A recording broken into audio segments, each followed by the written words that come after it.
Bonjour, bienvenue dans Dimanche en politique. Les élections municipales se profilent à l'horizon dans un paysage redessiné. Dimanche en politique se lance dans la course avec les observateurs de la région municipale. À vos marques.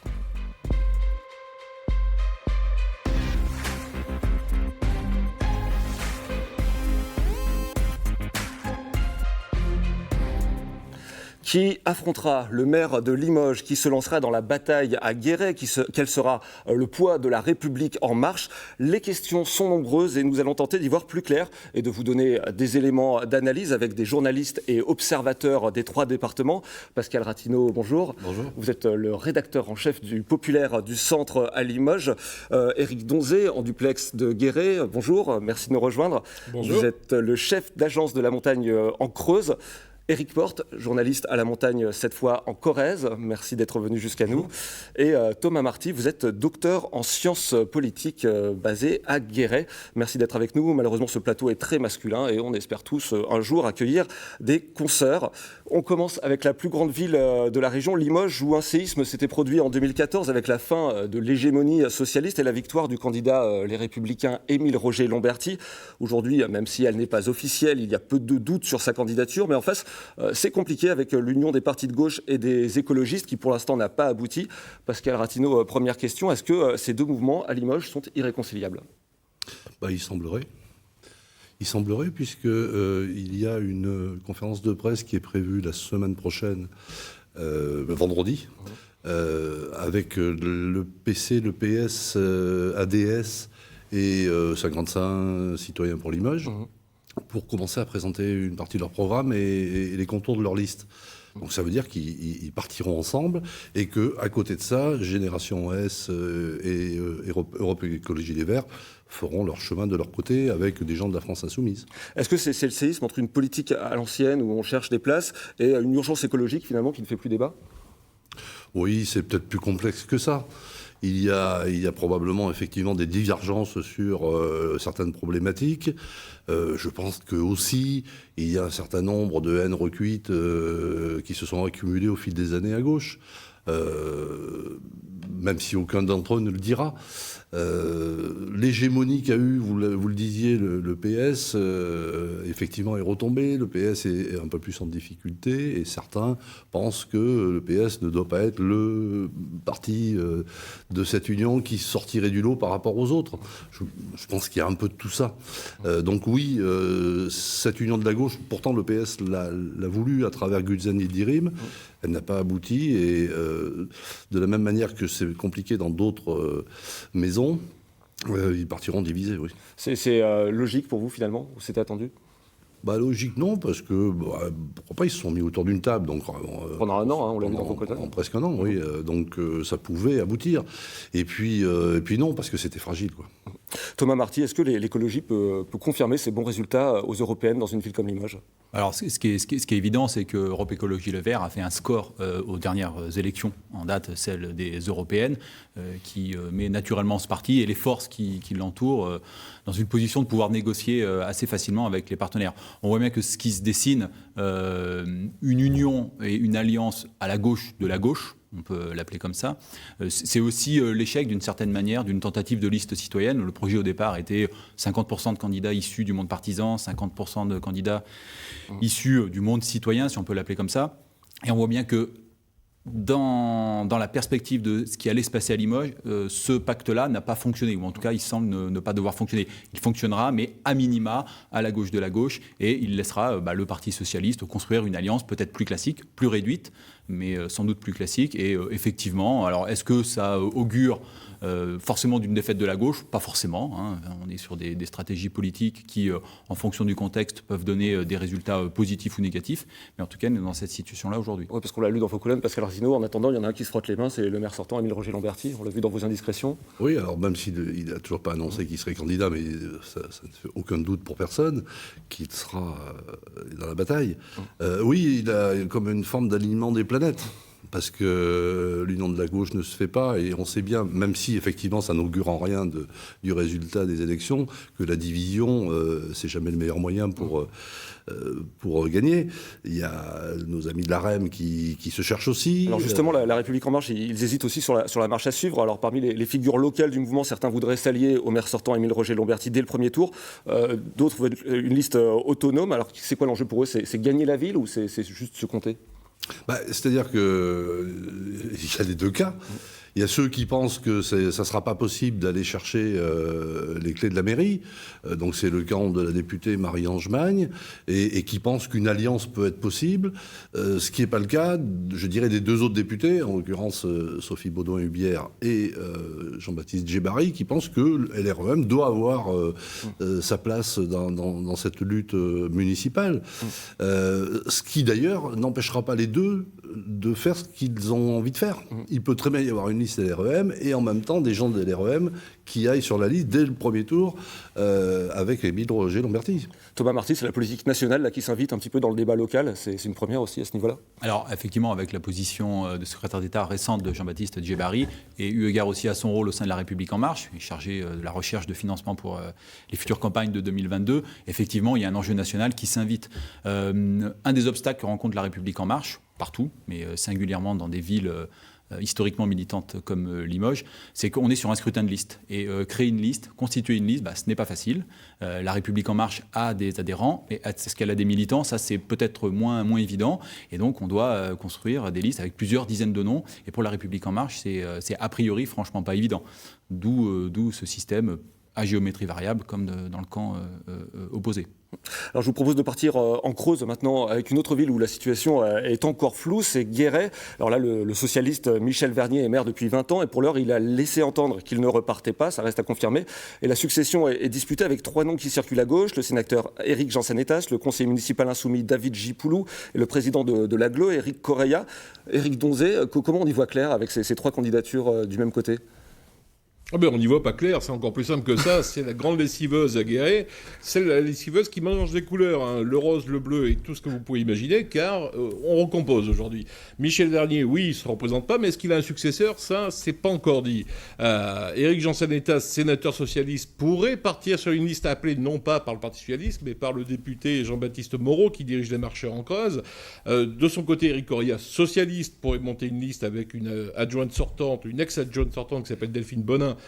Et ça ne sera pas sous l'étiquette socialiste. Et derrière tout ça, les gens essaient de se repérer. Enfin, en vérité, si les candidats se reniflent, ils sont surtout en train de chercher les citoyens de Guéret, car toutes ces listes sont présentées comme des listes ouvertes qui vont inviter les citoyens à venir. Dans le lot, il y a celle de David Gipoulou. David Gipoulou, qui est un adjoint sortant du côté des Insoumis, sauf que David Gipoulou ne se représente pas, mais veut composer une liste derrière. Vous voyez que rien n'est simple. Et cette liste de David Gipoulou des Insoumis pourrait être soutenue par Michel Vernier, maire socialiste sortant. Et vous me demanderez où est passée la droite. Pour l'instant, elle est nulle part, parce qu'aucune liste ne se dessine ni ne se profile, notamment pas une conduite par le sortant Jean-François Tobin, qui a décidé, lui, de ne pas y repartir. On peut parler aussi de la République En Marche à Guéret, puisqu'il y a Éric Daupchy, donc du MoDem, qui a revendiqué pendant un temps le soutien de la République En Marche, et le député Jean-Baptiste Moreau. Alors, dans vos colonnes, il l'a dit, il a voulu additionner tout le monde, hein, mais sa prise de parole, elle a été très critiquée finalement. Vous en avez été témoin. Oui. Son addition, ça s'est terminé par une multiplication des problèmes, surtout, hein, et quelques divisions internes. Car Éric Daupchy, qui est le patron du MoDem creusois, lui veut faire une liste macro-compatible, voire macronienne sur Guéret, sauf qu'il n'a pas franchement le soutien de Jean-Baptiste Moreau pour la faire. Jean-Baptiste Moreau veut faire la grande alliance avec Éric Jansanetas comme tête de liste. Il aurait bien vu Éric Correia le rejoindre pour lui rester président de l'Aglo. Il aurait invité Jean-François Tobin, si jamais il avait voulu. Il aurait invité Guillaume Viennois, car c'est aussi un candidat potentiel qui vient de monter une liste avec Marie-Françoise Fournier, mais une liste sans étiquette. Vous voyez que c'était un petit peu le grand rassemblement de tout le monde. Pour l'instant, il n'a rassemblé personne. Alors justement, Thomas Marty, est-ce qu'il y a un peu de maladresse du côté du député de la Creuse qui essaye de faire, mais finalement il n'a pas les bases peut-être pour construire quelque chose ? Alors, il est dans une situation, on en parlera tout à l'heure pour Tulle, on est dans une situation où les députés La République En Marche dans la région Limousin n'ont quasiment pas de passé d'élu local. Donc, ils sont dans une perspective où ils vont essayer de construire, non pas on se rachète pas un passé, mais on essaye de construire un avenir. Alors, a priori, on n'a pas de députés qui risquent de se présenter en tant que tête de liste ou bien placé sur une liste. Donc, ils vont essayer justement de constituer, alors on n'appelle plus ça des alliances, mais une tentative de placement, de coordonner, de jouer le jeu, en fait, d'entrer dans le jeu pour se constituer une espèce d'aura locale qu'ils n'ont pas. C'est un enjeu important, parce que c'est un enjeu qui va déterminer qui demain sera maire et de Guéret président de la communauté d'agglomération. Mais c'est aussi demain les conditions de la réélection. Rappelons que la Creuse n'a qu'un député et que sans ancrage local, l'élection était possible. La réélection, sans ancrage local, sans environnement d'élus locaux soutenant les députés, ça risque quand même d'être un peu plus compliqué. Je vous propose de partir en Corrèze maintenant. Alors on ira à Tulle, vous en parliez, mais d'abord on va s'intéresser à la plus grande ville, à Brive. Là, cela paraît plus clair. Il y a un sortant Les Républicains qui se représente, Frédéric Soulier. En face, il y a un jeune candidat de gauche, Paul Roche, désigné récemment tête de liste du Parti Socialiste et qui parle beaucoup d'écologie.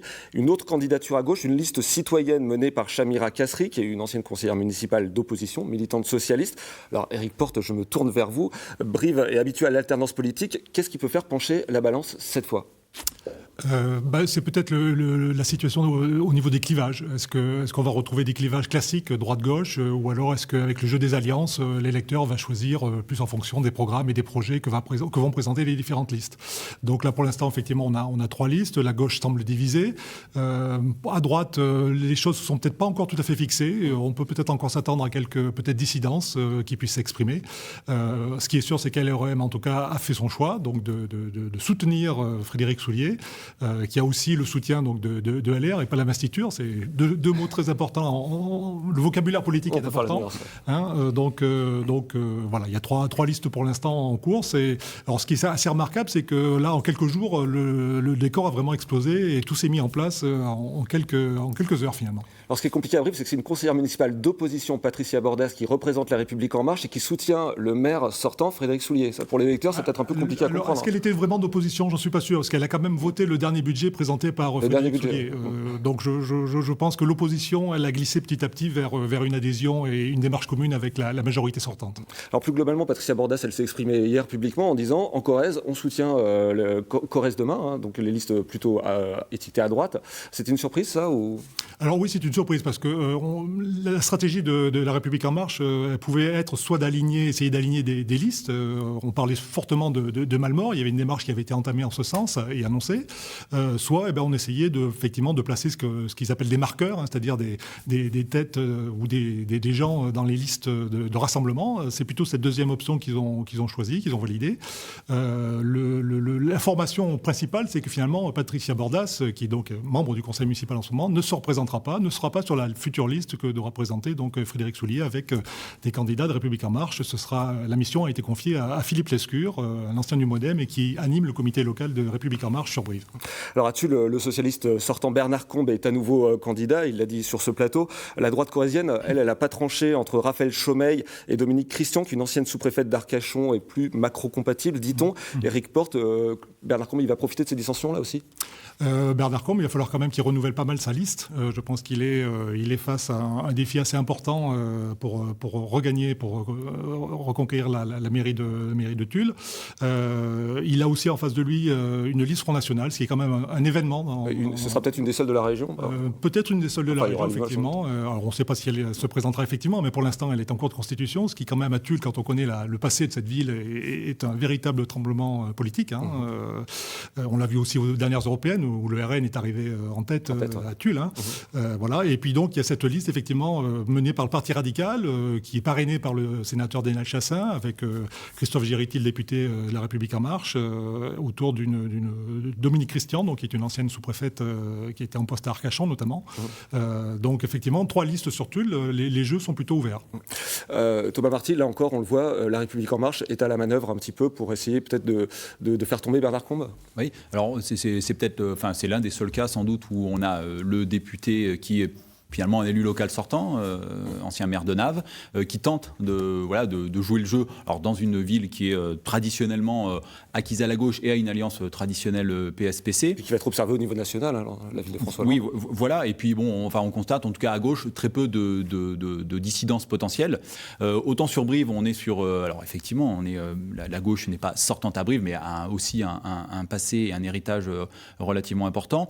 Et là, on est sur... Alors on voit bien que les types de listes qui se constituent, le modèle de liste citoyenne est beaucoup plus évident dans la candidature, dans la proposition de candidature de Chamira Casserie, puisque voilà, on a affaire à une dissidence assez classique. Voilà, on parlait tout à l'heure du vocable qui change dans la politique. Le mot investiture, on l'entend de moins en moins, ou on l'entend pour s'en défier. Donc on n'a plus d'investiture, on a de moins en moins d'investitures, et quand on a des investitures, on a tout de suite derrière des candidatures dissidentes qui protestent contre l'investiture.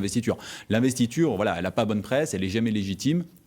Et en tout cas, sur Brive, c'est sans doute ce qui va, à gauche en tout cas, et eu égard aussi à l'orientation générale de la ville de Brive, c'est ce qui va constituer un petit peu le jeu politique sur Brive. Alors, en parlant de dissidence, la transition est parfaite pour aller dans une autre ville corrézienne, à Ussel, où là aussi il y a beaucoup d'incertitudes. Alors comme à Brive, l'alternance est régulière, droite-gauche en 2008, gauche-droite en 2014.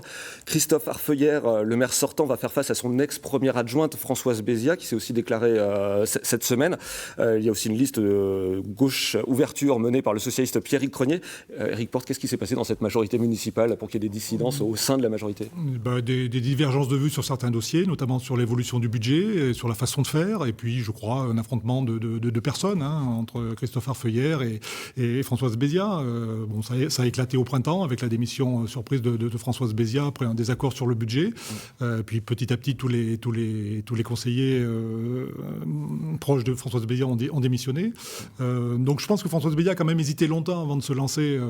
Je pense que ce qu'il a véritablement convaincu, c'est la décision de Corrèze Demain récente de soutenir Christophe Arfeuillère, qui est quand même... Comme la République En Marche, et la République En Marche, ouais. Alors Christophe Arfeuillère est quand même le vice-président aussi du conseil départemental, donc c'est quelqu'un d'installé, d'important dans le paysage politique. Voilà, et puis oui, à gauche, une liste qui va essayer sans doute de profiter de ces divisions à droite, même s'il faut quand même nuancer, en 2014, il y avait aussi 2 listes de droite qui se sont présentées au premier tour, ce qui n'a pas empêché Christophe Arfeuillère d'être élu assez facilement ensuite. Thomas Marty, vous avez déjà un peu répondu, mais ce phénomène de dissidence, c'est nouveau, il y a une désinhibition un petit peu maintenant du personnel politique qui ose plus faire part de sa différence? Ouais, alors il se trouve qu'au fil des évolutions politiques nationales, mais aussi locales, on est face à des carrières politiques qui sont un peu moins horizontales et un peu plus verticales. L'extension du périmètre des communautés de communes ou des communautés d'agglomération fait que ce sont des viviers de postes, et on sent bien que les dissidences sont aussi des paris sur l'avenir. Enfin, aujourd'hui, là, dans le cadre de cette émission, on parle du sort des principales communes limousines, mais c'est difficile d'expliquer aux téléspectateurs ce que seront demain les présidences, les orientations et même les périmètres des intercommunalités, puisque c'est actuellement en cours de débat à l'Assemblée nationale. Donc les dissidences contribuent à accentuer l'incertitude sur cette partie-là du monde des collectivités locales, qui juridiquement sont placés par la compétence eau et assainissement notamment. On quitte un peu les aires urbaines, mais notamment pour les communautés de communes. Donc voilà, on a différentes sources d'incertitude, et c'est vrai que les choix des uns et des autres, et alors notamment en Corrèze, où finalement on est le seul département de la région où on avait une force politique, Corrèze Demain, qui était en mesure, voilà, pour le coup, de donner des investitures, d'avoir un cap, etc. Et même dans ce cadre-là, donc un département à droite, des communes relativement orientées à droite, avec des assises pour être réélus. Et finalement, on se rend compte que là aussi, il y a des dissidences. Et sans doute que hier, ou avant-hier peut-être, ce n'était pas possible. Un autre point chaud de la région, c'est Aubusson, en Creuse. Le maire socialiste Michel Moine annoncera cette semaine s'il se représente. Et en face, la droite sera menée par l'ancien député Les Républicains Jean Auclair. Alors ce sont 2 tempéraments au sang chaud. Cela a valu à Jean Auclair des déboires judiciaires. Et de son côté, Michel Moine est soupçonné de faux en écriture. C'est l'affaire Creuse Grand Sud. Éric Donzé, la campagne à Aubusson, elle sera forcément tendue. Oui, parce que là-bas, tout est question de savoir qui déteste qui. Vous l'avez dit, Jean Auclair se représente, se présente pour la première fois. Aubusson, il est maire de Cressin, il avait quitté la politique après avoir été battu aux législatives en 2012, et le voilà ressorti du bois. Pourquoi ? Parce qu'il déteste Michel Moine et qu'il y va comme chevau léger de Valérie Simonet, qui en demandait pas tant. Enfin, en tout cas, il sera candidat, il compose sa liste. À côté de lui, il y a un autre homme de droite qui s'appelle Jean-Luc Pissalou, qu'on a vu émerger, porté par Gérard Chabert, le maire d'une commune voisine, le maire de Saint-Mexan. Alors c'est assez mal vu à Aubusson que le maire d'une commune voisine décide de leur mettre un candidat dans les pattes. En tout cas, Gérard Chabert déteste Michel Moine, donc ça rentre aussi en ligne de compte. Et puis enfin, à la fin, nous avons Michel Moine qui va annoncer très prochainement s'il se représente ou pas. Tout ce petit monde a fait procès l'un contre l'autre en diffamation ou à travers l'affaire Creuse-Grand Sud. Et on a même eu un moment la possibilité de la candidature d'une autre personne que tout le monde déteste, c'est Bernard de Froment, l'ancien président du conseil départemental, qui a été à un moment envisagé par Jean-Baptiste Moreau. Simplement, Bernard de Froment nous a fait savoir qu'il ne se présenterait pas, que tout ça pour lui était un peu une blague. En tout cas, Jean-Pierre le détestait, c'est dommage pour lui. Thomas Marty, finalement, des gens qui se détestent comme ça, on retombe sur des conflits politiques un peu plus traditionnels. Voilà, alors on revient sur des conflits à l'ancienne, qui ne sont pas non plus exempts de perspectives sur l'avenir. Hein. À droite, il y a une concurrence qui se fait jour pour l'élection présidentielle, et donc quand on veut revenir dans le jeu, conquérir une fédération départementale, il faut quelques trophées, et Aubusson peut être un trophée, et il n'y en a pas beaucoup en Creuse, donc Aubusson sans doute peut être un trophée pour Jean Auclair, et il en est de même pour Michel Moine, parce que sans doute qu'avec un parti socialiste, encore une fois, à l'ancienne, avec une fédération socialiste qui serait capable d'imposer des choix. Et la fédération socialiste, pour le moins, les dernières années, n'a pas totalement soutenu Michel Moine, mais elle est a priori dans l'impossibilité de fournir ou de proposer une candidature alternative. Alors le temps passe très vite, mais un peu plus paisible quand même, Pascal Artino. On termine ce tour d'horizon avec Saint-Junien, en Haute-Vienne. Alors c'est une ville de plus de 11 000 habitants, la 5e plus grande ville de la région. Et pas beaucoup de débats, puisqu'on ne voit qu'une liste à l'horizon, celle du maire sortant Pierre Allard, comme en 2014. On explique ça comment ? Il peut y avoir plusieurs lectures. Peut-être que tout simplement Pierre Allard fait du bon boulot. C'est un ADS atypique, Pierre Allard. Oui, c'est un communiste dissident, pour être clair. Oui, oui, ADS, oui, alors, dissident. Maintenant, ADS, ça fait 30 ans qu'il existe. Oui, peut-être qu'il fait du bon travail et que les Saint-Juniaux se contentent de ça. Parce que, après tout, chacun a bien le droit de se présenter s'il le veut. Mais effectivement, s'il y a une opposition à Saint-Junien, elle ne le fait pas trop savoir. Je sais que Pierre Allard travaille assez facilement, même avec la mairie de Limoges sur certains points. Donc il a un esprit d'ouverture. Vous constatez dans vos reportages ça ? Oui, on nous le dit. Et puis ça se concrétise par un certain nombre de conventions. Donc voilà. Je sais qu'il a un peu d'écologie, un peu de vert dans son équipe municipale. Donc ça veut dire aussi qu'il a ouvert au niveau du conseil municipal. Je ne suis pas certain qu'effectivement il soit en concurrence le 15 mars prochain. Pascal Artino, on reste avec vous. Est-ce qu'il y a d'autres points chauds dans la région ? Et je m'adresse à vous parce que dans l'agglomération de Limoges, dans la communauté urbaine, il y a certaines communes où le maire sortant ne se représente pas, et là ça pourrait basculer peut-être ? Une petite précision sur Limoges. Pour revenir très très rapidement sur Limoges, pour dire qu'on a oublié une donnée tout à l'heure, c'est ce qu'on appelle l'extrême droite. Ouais, on parlait de Tulle, mais à Limoges aussi. Il y a Vincent Gérard qui va se présenter avec une liste qui s'appellerait Alliance pour Limoges. Qui est conseiller municipal d'opposition aujourd'hui, dissident du RN, puisqu'il a été rejeté par le RN. Il est soutenu par le parti démocrate-chrétien de Jean-Frédéric Poisson.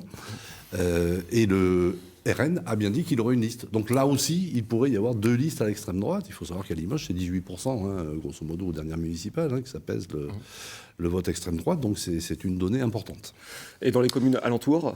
Oui, il y a pas mal d'incertitudes. C'est Boisseuil, Panazol et Couzex. Il y a un certain nombre de maires qui ne se représentent pas. C'est le cas de Jean-Paul Duret à Panazol. Il y a déjà des candidats qui se sont fait jour. Il pourrait y avoir 4 listes. Compliqué également du côté de Couzex, où depuis que Jean-Pierre Glopouty n'est plus maire, certaines ambitions se sont révélées. Là aussi, on parle de 4 listes. Elles ne sont pas toutes déclarées, mais on parle de possibles 4 listes. À Boisseuil également, le maire, M. Nouveau, ne se représente pas. Donc oui, il y a des incertitudes, avec politiquement des choses qui ne sont pas totalement fixées. On est dans des communes où il n'y a pas véritablement d'étendard politique mis en avant. On se revendique parfois de la majorité municipale, mais on est plusieurs à s'en revendiquer. À Boisseuil, par exemple, ceux qui se sont présentés, pour l'instant, ils se revendiquent tous de Nouveau. Donc ça veut peut-être dire qu'il a fait du bon boulot, mais il ne voulait pas se représenter. Et il y aura Condat également, qui risque d'être un point chaud. Une autre nouveauté de ces élections, c'est les associations, les mouvements citoyens. On en a parlé tout à l'heure en parlant de Limoges. Est-ce que c'est spécifique à Limoges? Dans le reste de la région, Éric Porte, sur le plateau de Millevaches, il y a des citoyens aussi qui se présentent ou qui font de la politique? Alors le plateau de Millevaches est un milieu politique assez particulier, il faut bien le reconnaître, parce que depuis quelques années, l'arrivée de, on va dire, de néo-ruraux ont changé un peu la donne. Il y a effectivement, je pense, des envies. Et puis il y a eu des dossiers assez emblématiques. Je pense notamment du côté de Buja, avec ce projet d'usine de fabrication de pellets qui avait soulevé une forte opposition. Donc il y a peut-être effectivement des mouvements citoyens qui vont peut-être vouloir aller à la bataille. Thomas Marty, ça peut avoir un impact, cet investissement des citoyens dans le débat public? On a vu que les Gilets jaunes n'avaient pas transformé l'essai politique. Malgré tout, est-ce que les citoyens auront une place particulière cette année? Oui, je crois que l'émission que vous aviez organisée la semaine dernière, je pense, sur le bilan du mouvement des Gilets jaunes, a bien montré que s'il y avait une ambition citoyenne pour s'investir en politique, peut-être que finalement, contrairement à ce qui a pu être dit ou contrairement à ce qu'ils ont pu croire à un moment donné, les élections municipales sont peut-être pas forcément la bonne porte d'entrée ou la bonne porte de sortie pour ce mouvement. Par contre, dans l'opposition entre citoyens et politiques, ce qu'on vient de parler du plateau de Millevaches, ce qu'on peut voir arriver, c'est peut-être une opposition entre des électorats urbains qui se polarisent finalement sur des questions nationales assez tendues, comme le rôle de La République En Marche, etc. Et puis des électorats ruraux et leurs représentants, les maires, qui massivement ont protesté, étaient presque parmi le mouvement des Gilets jaunes. Et donc là, on peut avoir d'un côté des citoyens qui certes sont institutionnels, sont maires, sont élus, mais représentent d'une certaine manière, notamment le mouvement des Gilets jaunes, mais plus généralement leurs citoyens, parce qu'ils ont une proximité que n'a pas le maire de Limoges, que n'a pas le maire de Guéret, que n'a pas le maire de Brive. Et donc on peut avoir cette opposition, ou en tout cas on peut essayer de l'observer comme un des enjeux des prochaines élections. À Limoges, ils composent carrément les listes, ils sont à la manœuvre. Alors voilà, effectivement, à gauche, à la gauche de la gauche, effectivement, les mouvements citoyens ont cette capacité parce qu'ils ont derrière eux aussi des traditions militantes. Voilà, ils ne sont pas totalement nouveaux, mais ils arrivent parfois à agréger, et sans doute même des représentants du mouvement des Gilets jaunes sur les listes. Un dernier mot, j'ai demandé à chacun de répondre en 5 secondes. Il y a un an, un maire sur deux disait ne pas vouloir se représenter. À 4 mois des municipales, ils ne sont plus qu'un gros quart selon l'enquête Cevipof, Association des maires. Est-ce que vous observez finalement que les maires, finalement, ils ont bien envie d'y retourner? En un mot, Éric Porte. Je crois quand même qu'il y a un réel sentiment de presque d'épuisement, surtout chez les maires ruraux, dans les toutes petites communes rurales, où on se fait raboter le budget, où il n'y a plus de marge de manœuvre, où il n'y a plus d'envie de s'investir, ça devient très compliqué pour eux. Éric Donzé, en Creuse, vous confirmez un petit peu ce sentiment des maires qui ne veulent pas y retourner quand même? C'est le grand renouvellement qui s'annonce avec, peut-être, nous avons calculé ça, plus aucun maire élu du XXe siècle qui pourrait se retrouver après ces municipales. Pascal Ratinot, en un mot? En 2 mots, deux raisons, à mon sens. Il y a un renouvellement générationnel, en tout cas en Haute-Vienne, qui est à constater. Et puis, oui, ce ras-le-bol, parce que le maire, c'est l'élu à portée de baffe et qu'il en a parfois marre de prendre des baffes. Merci beaucoup à tous les 3, à tous les 4 d'avoir participé à cette émission. Je précise la sortie du livre de Thomas Marty sur le code électoral sous la Troisième République. Tout de suite, le journal de Cécile Gauthier. Merci beaucoup.